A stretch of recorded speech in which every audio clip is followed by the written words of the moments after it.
Hello friend, जय श्री कृष्णा, राधे राधे। आप सभी का स्वागत है मेरी इस छोटी सी वीडियो में। आप सभी को आने वाली नवरात्रि की बहुत सारी शुभकामनाएं। आशा करती हूँ आप सब अपनी नवरात्रि की तैयारी बहुत ही जोर शोर से कर रहे होंगे। ऑलमोस्ट कर भी चुके होंगे, कुछ लोग कर रहे होंगे।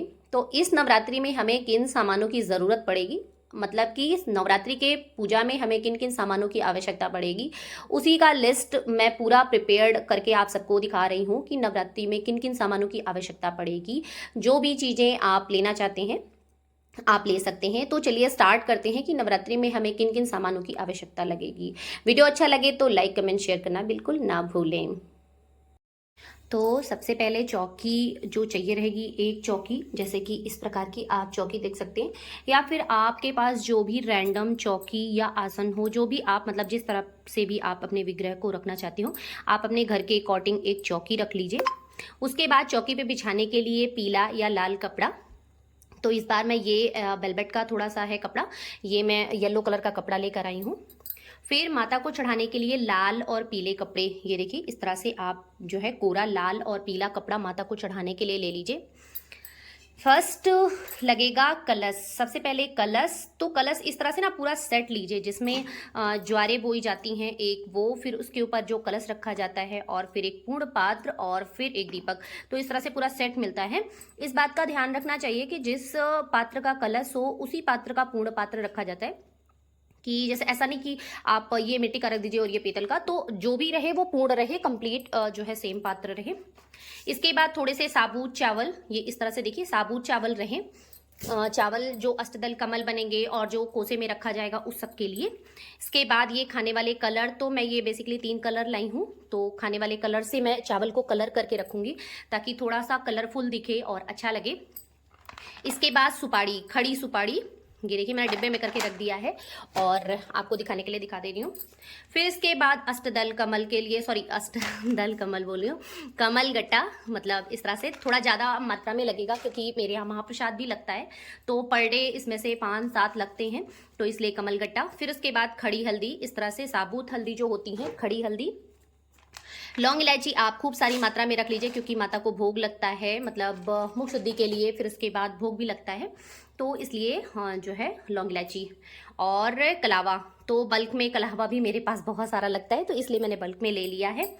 और एक चीज़ सर्व औषधि, बहुत थोड़ी सी होती है, मतलब आई थिंक 50-50 रुपए की डिब्बी मिलती है, बट ये सर्व औषधि थोड़ी सी जो है इसमें कलश में पड़ेगी और थोड़ी सी हवन सामग्री में पड़ेगी, कि इन केस अगर हम कोई चीज़ छूट गया है, भूल गया है, तो वो सारी चीज़ें मेरी कंप्लीट रहें।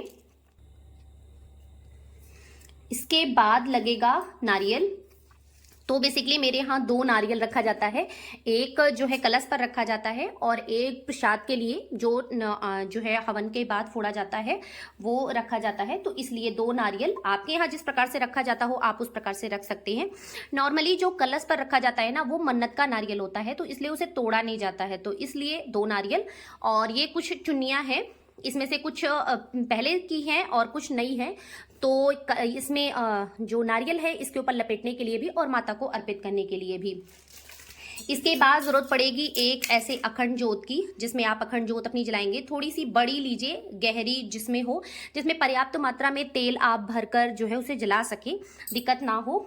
इसके बाद मार्केट में ना इस तरह से अखंड बाती मिलती है, आप इस तरह से ले सकते हैं, या फिर आप नॉर्मली घर पे भी बना सकते हैं।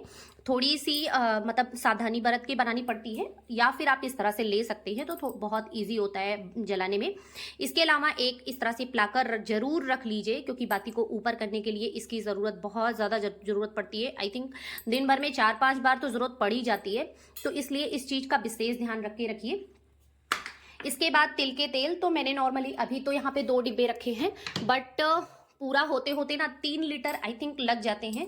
मैं तिल के तेल का ही दीपक बेसिकली जलाती हूँ, मतलब 9 दिनों तक। इसके अलावा घी, तो ये देखिए मैंने घर का घी बनाकर रखा हुआ है, तो ये भी मतलब एक दीपक घी का पर डे जलता है और बाकी का जो है तिल का तेल का जलता है। तो और भोग वगैरह में भी घी का यूज़ होगा, जैसे कि आप जब चन्नामृत बनाएंगे, मतलब कि आई थिंक पंचामृत बनाएंगे। इसके अलावा माता को बहुत बार भोग प्रसाद भी लगाया जाएगा, तो उसमें भी जो है घी का यूज़ होगा, तो इसलिए घी पर्याप्त मात्रा में रख लीजिए। इसके बाद अपना जो सिंगोरा मतलब जिससे आप माता को सिंदूर अर्पित करते हैं मंदिर में, उसको भी ध्यान से जो है निकाल कर रख लीजिए, बिल्कुल मत भूलिए। इसके बाद ये मैं चंदन थोड़ा सा ले आई हूँ, ऐसा सूखा चंदन जो मिट्टी वाले चंदन होते हैं, जिसे गोपी चंदन भी बोला जाता है, तो थोड़े से मैं ये ले आई हूँ। इसके अलावा इस तरह से भी आप जो है रेडीमेड जो चंदन आते हैं ना डिब्बी में, ये भी ले सकते हैं। इसके अलावा अष्टगंध लगेगा, चंदन लगेगा, क्योंकि सभी भगवान जी की पूजा होती है, मतलब सभी की पूजा होती है नॉर्मली, तो सभी का सोचकर सभी के अकॉर्डिंग जो है चंदन वगैरह भी आप जो है ध्यान से रख लीजिए। इसके बाद कपूर थोड़ी सी पर्याप्त मात्रा में लगेगा, क्योंकि जब आप हवन छोटा सा करेंगे तो उसमें भी पर डे आपको कपूर लगेगी। फिर उसके बाद लास्ट में कपूर आरती भी होगी, तो उसमें भी थोड़ा पर्याप्त मात्रा में कपूर लगेगा, तो इसलिए कपूर थोड़ा अच्छे से रख लीजिए। फिर जनेऊ, सभी को पीला जनेऊ अर्पित करने के लिए और शंकर भगवान जी को अर्पित करने के लिए सफेद जनेऊ, तो इसलिए जनेऊ मैं पूरा इकट्ठे ही ले ली हूँ। थोड़ा सा आसानी होती है, रखा भी रहता है तो यूज हो जाता है कहीं ना कहीं, तो उसके लिए जनेऊ। और फिर ये मैं थोड़ी सी हवन सामग्री ले आई हूँ, जो गायत्री पूजा के हिसाब से मिलती है ना, जो गायत्री मतलब पूजा में, वो वाली हवन सामग्री। तो ये देखिए, इसमें लगभग सारी चीजें मिली रहती हैं, बट थोड़ी बहुत मैं अलग से भी मिलाती हूँ। उसका वीडियो मैंने अलग से सेपरेट शेयर कर दिया है, और उसका मैं लिंक डिस्क्रिप्शन में दे दूंगी, और अलग से अब की बार जब मैं बनाऊंगी तो उसका भी वीडियो मैं शेयर कर दूंगी। इसके अलावा गूगल लोबान जो कि हवन सामग्री में भी पड़ेगा, ताकि उसका पर डे जो जो अग्यारी होती है, मतलब पर डे जो छोटा हवन होता है जिसको अग्यारी भी बोला जाता है, उसके लिए दिक्कत ना हो, वो मतलब पर डे के हिसाब से उसमें पड़ा रहे। इसके बाद काले तिल, तो काले तिल भी मैं थोड़े से, ये मेरी डिब्बे में रखा हुआ था और ये मैं नया ले आई हूँ, तो इसको मैं धुल के मतलब वॉश करके मैं रख दूंगी, ताकि जो है हवन सामग्री में मिलाया जा सके। इसके बाद इसमें ही मिलाने के लिए जौ, और जौ बोने के लिए भी काम आएगा और हवन सामग्री में भी मिलाने के लिए काम आएगा। जैसे कि ज्वारे जो बोई जाती हैं, बगल बगल कलश में भी गोबर के साथ लगाया जाता है। इसके अलावा जो पात्र होता है, जौ बोने वाला पात्र, उसमें भी ज्वारे बोई जाती हैं, तो उसमें भी यूज करने के लिए जौ ना एक दिन पहले भिगा देना चाहिए, ताकि वो नेक्स्ट डे जब आप भिगाएं ज्वारे बोएंगे तो बहुत जल्दी उगेगा, मतलब आसानी हो जाती है उगने में। इसके अलावा इत्र, तो इत्र नॉर्मली मेरे पास बहुत सारे रखे हुए थे, बट ये स्प्रे वाला एक मैं नया लेकर आई हूँ माता के लिए, क्योंकि नवरात्रि स्टार्ट हो रही है तो कुछ नया होना चाहिए, तो इसलिए अच्छे से नया ले ली हूँ। इसके बाद धूप बत्ती भी बहुत सारी रखी हुई है नॉर्मली, बट आपको दिखाने के लिए दिखा दे रही हूँ कि ये वाली धूप बत्ती एक नई लेकर आई हूँ। इसके अलावा और भी पहले से रखी हुई है, जैसे कि शाम धूप बत्ती जो बनाई जाती है, और भी कई प्रकार की धूप बत्ती होती है, वो सारी रखी हुई है, नॉर्मली मैं दिखा दे रही हूँ। इसके अलावा साम्रांगिनी कप, जो बेसिकली कप होते हैं, ये देखिए मैं आपको दिखा दूँ, इस तरह से जो कप होते हैं, तो ये वाले, इसमें गूगल लोबान वगैरह सारी चीज़ें पड़ी होती हैं। तो एक अग्यारी के लिए अगर आप छोटा सा करना चाहें तो नॉर्मली इसका भी यूज़ कर सकते हैं। इसके बाद मिश्री और भी मैं लाई हूँ, लेकिन मैं इसमें दिखा दे रही हूँ डिब्बी में जो है, तो मिश्री, ताकि भूल मत जाइए।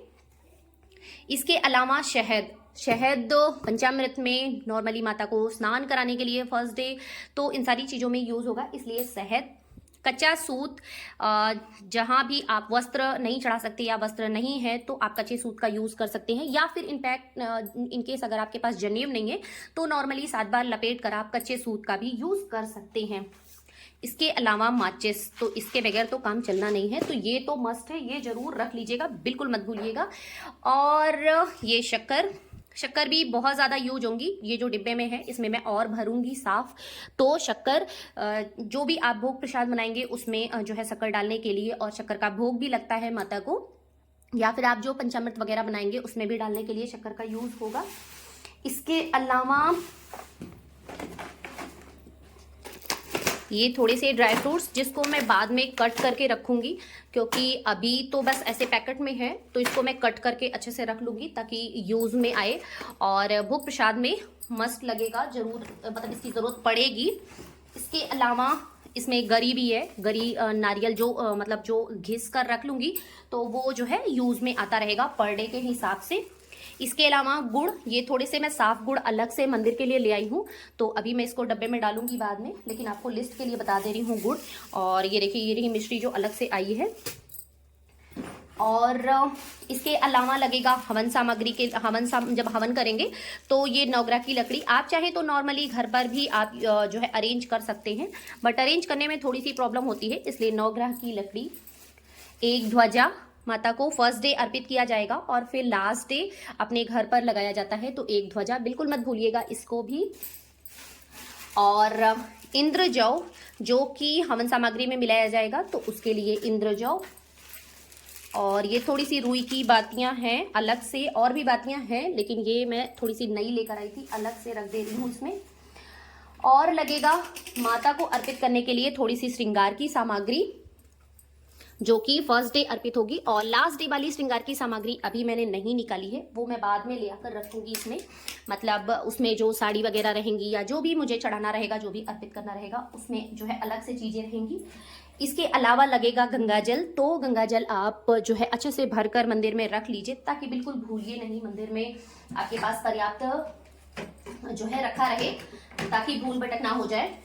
इसके अलावा थोड़े से सफ़ेद तिल भी रख लीजिए, जैसे विष्णु भगवान जी को अर्पित करने के लिए जो है सफ़ेद तिल, उनको अर्पित करने के लिए। और एक इस तरह का पात्र, ये देखिए मेरा कई बार यूज हो गया है इसलिए काला हो गया है, बट आपको दिखा रही हूँ। तो हवन करने के लिए जो छोटा पर डे हवन होता है ना, उसको मैं इसमें कर लेती हूँ। तो ये बहुत आसानी से इसमें मेरा हो जाता है, और काफ़ी बड़ा है, मतलब इनकेस इतना लगभग एक हथेली बराबर है, तो बहुत अच्छे से इसमें हो जाता है, बहुत ही आसानी से हो जाता है। इसके अलावा मैं लेकर आई हूँ थोड़े से जो कच्चे दीपक मिलते हैं ना, वो ये देखिए इस तरह से हैं कच्चे दीपक। तो ये भी मैं थोड़े से एक्स्ट्रा ले आई हूँ। वैसे तो कार्तिक मास में यूज होंगे, बट अभी मैं इसलिए ले ली हूँ कि इनकेस अगर मुझे किसी मंदिर में जाना है या नॉर्मली कहीं भी पूजा करना है, तो उसके लिए ये कच्चे दीपक मैं रख ली हूँ, जिससे मुझे काफ़ी बेनिफिट होगा। इसके अलावा मैं बता दूँ, जो इस लिस्ट में नहीं है, मतलब कि जो मैं इन सामान में आपको नहीं दिखाई हूँ, वो है बतासे, फल, पान का पत्ता, आम का पत्ता, जल। इसके अलावा जो आप भोग प्रसाद लगाएंगे वो, तो ये कुछ चीज़ें हैं जो इसमें नहीं है, मतलब वो फर्स्ट डे ही आएंगी। गाय का गोबर, गाय के उपले, आम की लकड़ी, तो ये सारी चीज़ें आप अलग से नोट कर सकते हैं। मैं फिर से बता दूँ, बतासे, पान के पत्ते, आम के पत्ते और आम की लकड़ी और गोबर के उपले, फल, और जो मिष्ठान आपको चढ़ाना है वो, या फिर आप अपने घर में कोई जो है भोग प्रसाद बनाना चाहते हैं वो, ये सारी चीज़ें इसमें इंक्लूड अभी नहीं है, क्योंकि वो फर्स्ट डे ही आती है, मतलब सेम डे आती हैं ताजी ताजी, तो इसलिए वो सारी चीज़ें इसमें इंक्लूड नहीं हैं। तो आशा करती हूँ आप सबको सारे सामान लगभग नवरात्रि के जो है पता चल गए होंगे या दिख गए होंगे। और इन केस अगर मैं कोई चीज़ भूल गई हूँ या मुझसे छूट गया हो, तो आप मुझे कमेंट करके ज़रूर बताइएगा, ताकि मेरी चीज़ों में भी कोई कमी ना हो। तो आशा करती हूँ वीडियो आप सभी को बहुत अच्छा लगा होगा। वीडियो अच्छा लगा हो तो लाइक कमेंट शेयर करना बिल्कुल ना भूलें। जय श्री कृष्णा, राधे राधे। आप सभी को नवरात्रि की बहुत बहुत सारी शुभकामनाएं।